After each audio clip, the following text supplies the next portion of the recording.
What's up, YouTube? What's going on? It's your boy Wes. I got my guy Josh. We are the chosen ones. Welcome to another episode of What Are We Missing? Today, we're going to talk about something real important that we feel like if we would have gone back in time and changed this, our careers would have been a lot different. So make sure you stick with us all the way through the end of this video, and I know you'll learn a lot. Also, make sure you like this video, subscribe to our page, and make sure you share it out and join the movement. All right, bro, what we talking about today? 3 biggest regrets from high school. Yeah, so for those that you don't know, Josh and I are former college hoopers. We played together at Grand Valley State University. So we played at the college level. We know what it's like. We been there, done that, and at the high school level, been there, done that. So we want to share with you our journey, stuff that we went through, maybe to help you not make the same mistakes that we made. So the first one that we both regret, we basically have the same regrets, is not working on our conditioning. Josh, why is that a regret for you? Condition. I mean, I feel like that's the key to unlock everything. You know, you see people out here getting buckets, putting up all these big numbers, big stats. Yeah. And you're like, oh man, they skilled. But first thing I think of, they in shape. Right. In shape. Like you gotta have some real stamina and some endurance to go out and put up 50 or, get 16 assists, whatever it is. Like you gotta have some stamina. So absolutely. That would have unlocked a lot of things for me. Yeah, for sure. Yeah. I found out the hard way, obviously. So I stopped playing football my junior year. So obviously football and basketball are totally two different sports. So you can never be fully in basketball shape while playing football. But I did notice a difference. I noticed a difference in my weight after I stopped playing football. And I noticed a difference really in my conditioning and my strength too. So between my junior and my sophomore year, if I could show y'all pictures of myself, like I came in to my varsity season as a sophomore. I was cut.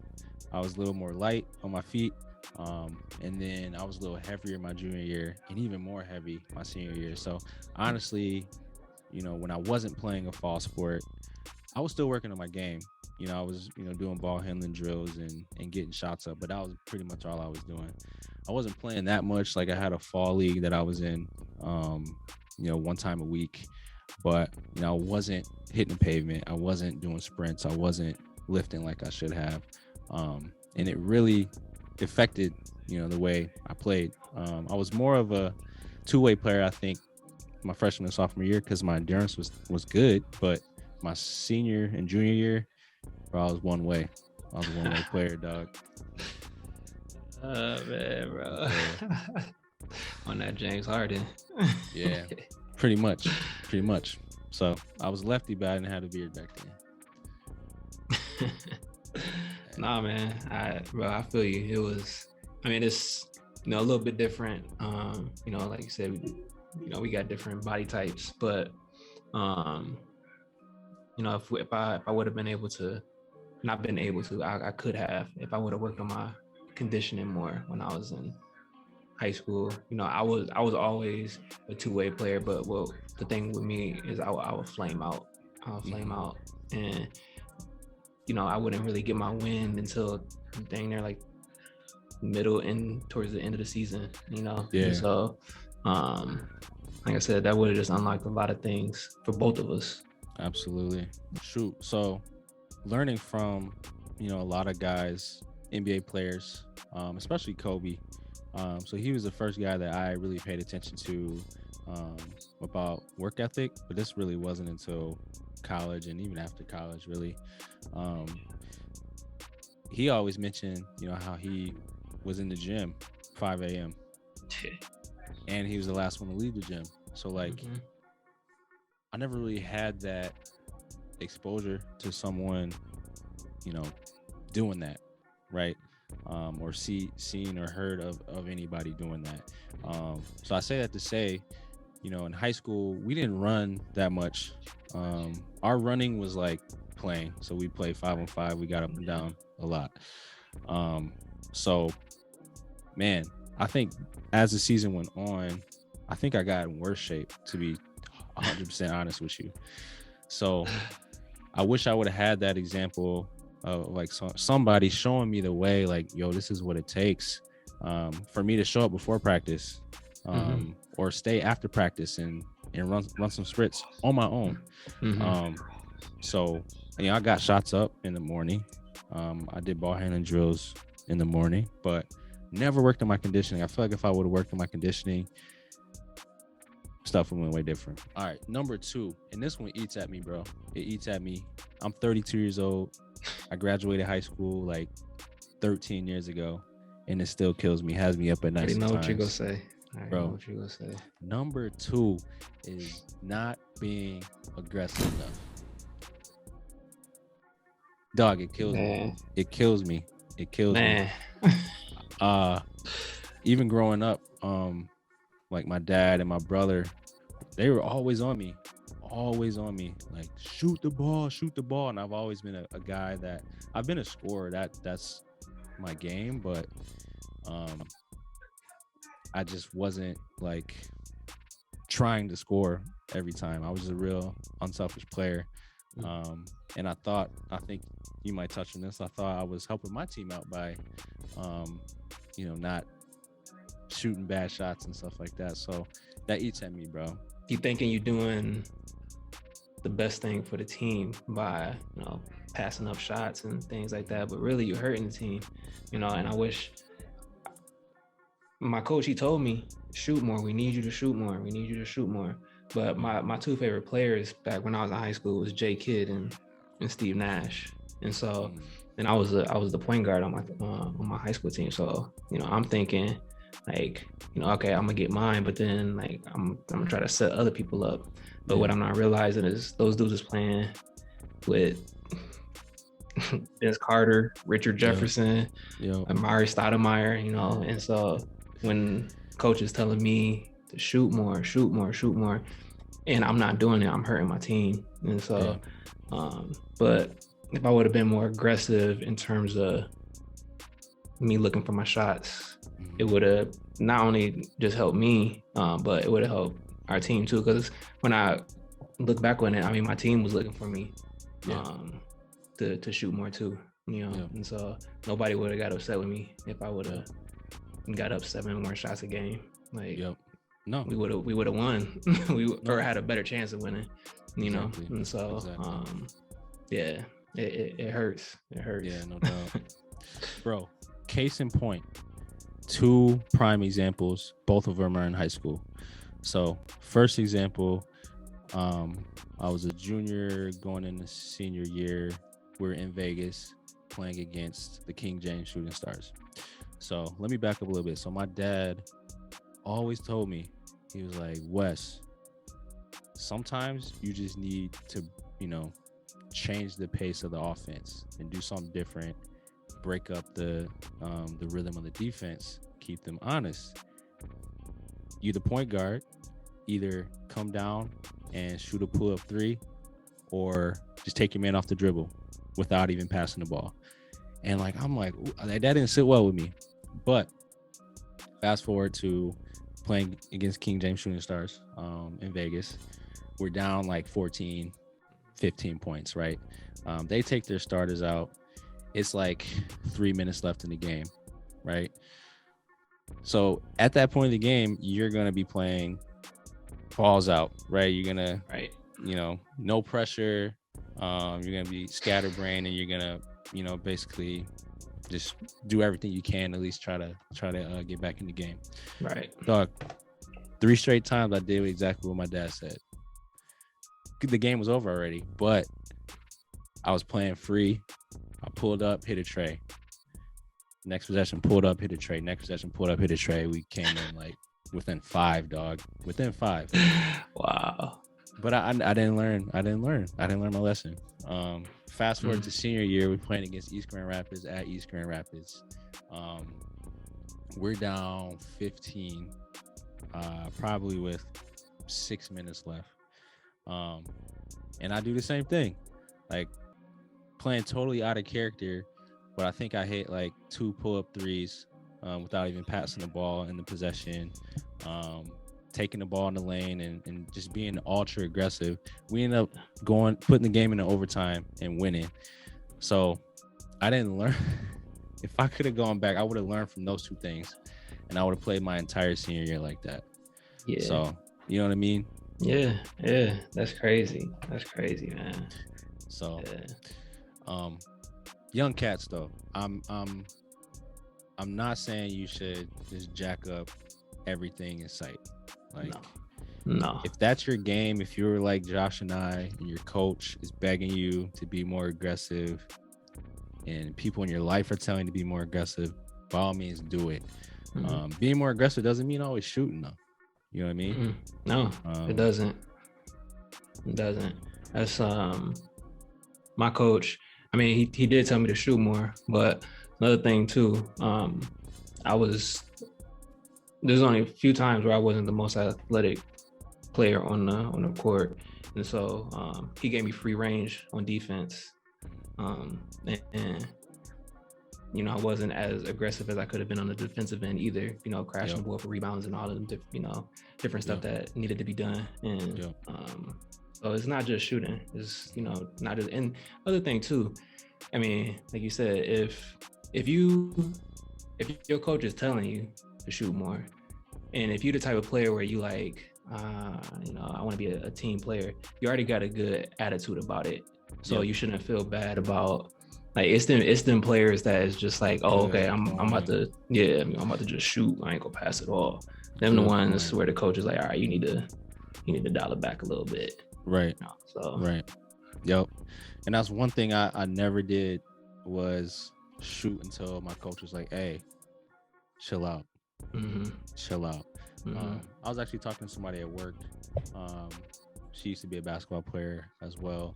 And she's a coach. She was like, it's much harder to get a player to basically be more aggressive and shoot more than it is to dial a player back. Yeah. I was like, dang, I never really thought about that. I really never thought about that. Yeah, that's very true. Yeah. Very true. I always want to have the more aggressive player, always. Yeah. All right, bro, we got one more. So the last one is the mindset. Why was that so important to you? I mean, for me, it all starts in your mind. When I look at, you know, guys and girls who have gone like really far, first thing they always talk about, you know, is their mindset going into it. Like, oh, I'm the best player out here. You know, they say that about Trae Young all the time. You know, Trae Young, when he was little, it's like, I'm the best one on the court, even if you might not be. You know, so you know, for me, there was times, not that I was scared of my opponents, but I was just being timid and you know, not really having that confidence that I was as good as I was.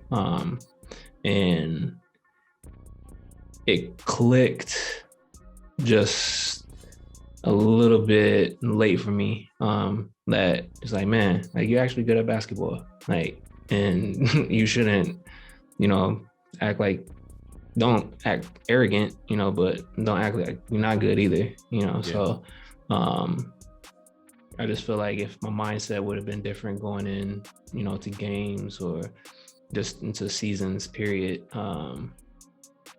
it would have had a big effect on, you know, how I played, you know.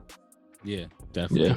I agree 100%. I believe my mindset was definitely inconsistent. So I did struggle with that a lot of times. There are some games where I came out and I listened to my body, or maybe I hit a couple shots in warm ups and I'm just like, oh yeah, I'm about to kill today. But there are some times where I just showed up and I was just like, I hope I play well. I hope we win. You know what I mean? Like, right, yeah. That's not how you should, approach a game. Or I would look at the other team and just be like, man, they're big, they're huge, or I don't know if I can do this. Just letting those doubts creep in. So what would you have done differently to kind of combat that mindset? Man, just the self-talk, I had moments too that where, it was like an inconsistent thing. But then like there was moments where it just like clicked. But all those moments for me, it usually was, oddly enough, hearing it from the other crowd or the other team, when I'm playing. I remember one time, we were playing DePores and they had just lost an All-American, and anybody who knows DePores, it's a crazy atmosphere, and so we go into the gym, and we start hooping, and I crossed over and then did a little step back and made the dude fall and hit a shot, and the crowd went crazy. Man. And so I don't know what it was, but exactly, I do know what it was. It wasn't one person that said it, was just the crowd, and it was just like I realized like, oh, okay, like I'm out here, and like, and so had a great game, and so but it was just like moments like that where I was like, shoot, I wish I could have this all the time, but it was a lot of negative self-talk for me, so yeah. Man, yeah, I would definitely agree. Self-talk is extremely important.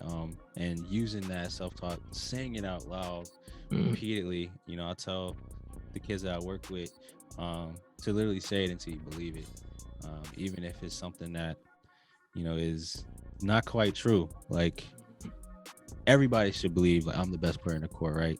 A lot of NBA players will say that, even if deep down, they don't really believe it.